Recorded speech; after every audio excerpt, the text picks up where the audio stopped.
Josh Giddey was one of my favorite players to watch during the 2021 NBA draft cycle. He started the year for most as a second rounder. I had a mid to late first round grade on him going into the year, and he rose to the lottery for most people, and for me, he went all the way to the top 5 of my board. He went 6th overall to the OKC Thunder, which is a very fun fit for him, and in my opinion, makes the OKC Thunder one of the more fun young teams to watch. One of the youngest players in the league, Josh Giddey has a chance to have an immediate impact on a young OKC team. And in today's video, I'll be talking about my expectations for Josh Giddey in his rookie season. But before we get into today's video, if you're new and you like basketball, I really think you would love this channel. So if you haven't already, feel free to like, subscribe, hit notification bell, be notified whenever I release a video. I make videos covering the NBA, and I also make videos that take elements from film essays and apply them to basketball. So if either of those things are of an interest to you, this is the channel for you. Let's try to get 100 likes on this video so YouTube will recommend it to others. If you're interested in the NBA draft and high school basketball, I have a channel where I upload videos about that. Go check it out. Link to that channel will be in the description below and in the pinned comment. But with that being said, let's get right into the video.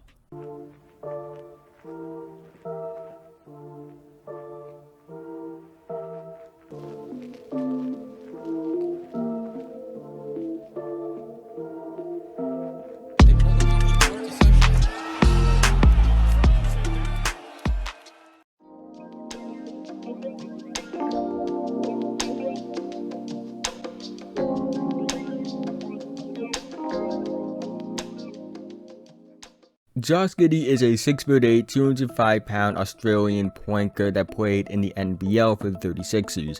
He is the second straight NBL prospect to be drafted in the top 10, joining LaMelo Ball, who did it in 2020, who, like Giddey, also won NBL Rookie of the Year. Giddey is a very gifted passer that has creativity and ability that allows him to make passes that some can only dream of. He's a good passer in the PNO as well. Overall, just has an advanced feel for the game as a passer. Because of this, I think that his skills as a passer will have an immediate impact in the NBA, and it's the one I'm most confident in him having an immediate impact in the NBA with. Because of this, again, I think that Giddey will average around 5.3 assists per game to about 1.3 turnovers per game, as I think he is a pretty good decision maker as a passer, so I don't think the assist to turnover ratio is going to be that bad. I think that he projects as somebody skill-wise to average more assists than maybe 5, but I also think given the amount of young guards on OKC's roster, he's not going to get the most minutes, and because of that, I think 5 assists per game, that translates to like 8 assists per game per 36, is reasonable for an expectation when it comes to his passing. Again, his passing will be the one thing that I believe will translate the most when it comes to his ability in the NBA as a rookie, and he'll be in a very pass-first role as a rookie. But there's more to his game as well. Giddey is a pretty good rebounder for his position. Obviously, being 6'8" helps, but he isn't, the biggest guy in the world. He only weighs about 205 pounds, needs to add some weight to his frame, but he has great effort on the boards, which is very encouraging. He's not a good defender, but it's not for lack of effort. I never felt like when I watched him play in the NBL that he wasn't trying on defense, but there are some limitations athletically, there are some physical limitations, he can just be a bit more locked in. There's things that most young players do end up struggling with. So I think that he has a chance to be an average defender in the league one day, and there isn't really a stat that I can predict as a rookie that will show how good he will be on defense, because I don't think steals and blocks are the greatest indicators of defense, but I will tell you about his rebounding, which I do think numbers can tell you about. And I think considering his height and considering how good of a rebound he was in a pro league like the NBL, I do think that Giddey will average around 5.1 rebounds per game as a rookie. Per 36, that translates to probably, again, around, 7 to 8 rebounds per game. The same thing with his passing, per se. Like 5 in that stat, but per 36, it's close to 7 or 8. Now, I will say this, my biggest concern with Giddey will be his scoring and his shooting. It was the biggest concern I had going into the draft with him. I do think that there is some promising indicators with his shooting. He got more confident as the year went along in the NBL.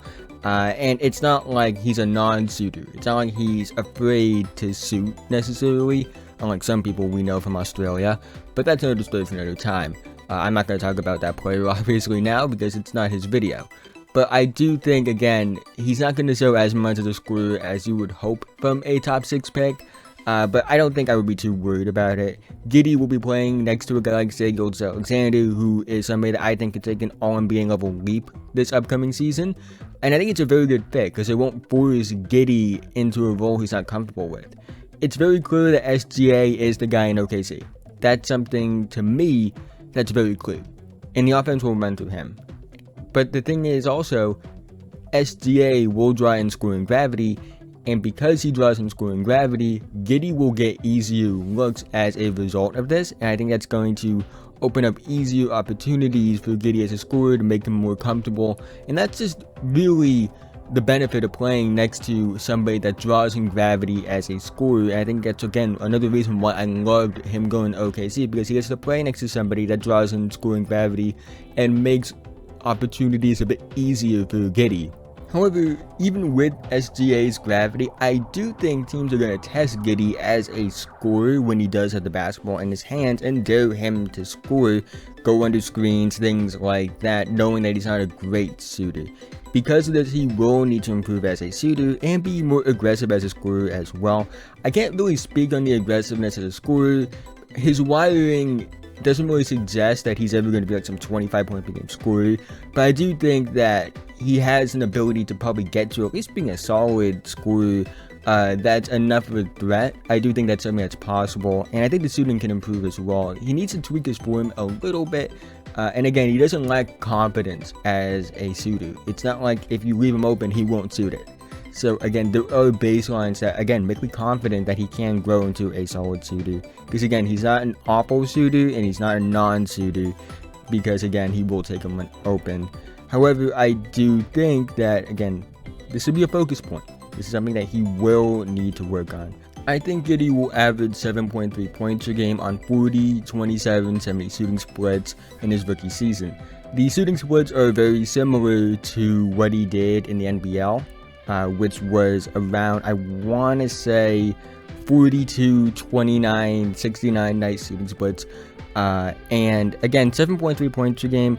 Part of this is because of the fact that, you know, he's going to be playing with guys like Theo Maledon, Trey Mann, obviously SGA's there, so he's not going to get the most opportunity as a scorer, and he's already not a great scorer to begin with.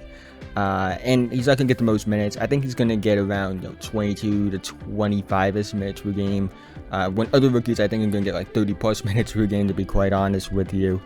But again, it's a solid scoring number, considering the baseline skill set that he has and the situation he's in. 7 points per game on those shooting splits is something that I think is a reasonable expectation for him. Overall, I think Josh Giddey will average 7.3 points per game, 5.1 rebounds per game, and 5.3 assists per game on 40, 27, 70 shooting splits. These may not be the most flashy numbers by any means, but I think considering the context of his team situation and the context of his ability as a player, it is a reasonable stat line prediction to say the least.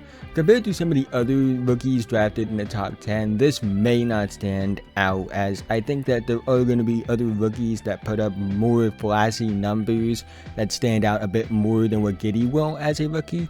But you also have to remember that he is one of the youngest players in the NBA this year. He doesn't turn 18 until October, and he needs time to develop. That is something that is very true for a lot of young players. I think OKC is a great situation for him in general because of what he needs to develop in. It's a great developmental situation. It's a great team situation for him as well, especially considering the franchise centerpiece that OKC has. I can't wait to see what Josh Giddey and his OKC team develops into this season, and I can't wait to see where they go in the many seasons to come, especially given, again, all those draft picks and the young talent they have on the roster already. But that's the end of this video. If you've made it to this point, thank you so much. Again, if you haven't already, like, subscribe, do all those things, be a big help to me. Let me know what you think about Josh Giddey in the comment section below. What do you think his stat line is going to look like? Do you think he's going to start? Do you think he's going to come off the bench? Do you think he's a chance at Rookie of the Year, all rookie teams? I would love to hear your feedback in the comment section below. So again, if you would leave a comment and just tell me what you think. I would really appreciate that. Also, again, go check out my draft channel. We're at 299 subscribers over there, so I need at least one of you to get me to 300. I have a video plan that will be coming out tomorrow over there. But with that being said, have a nice day.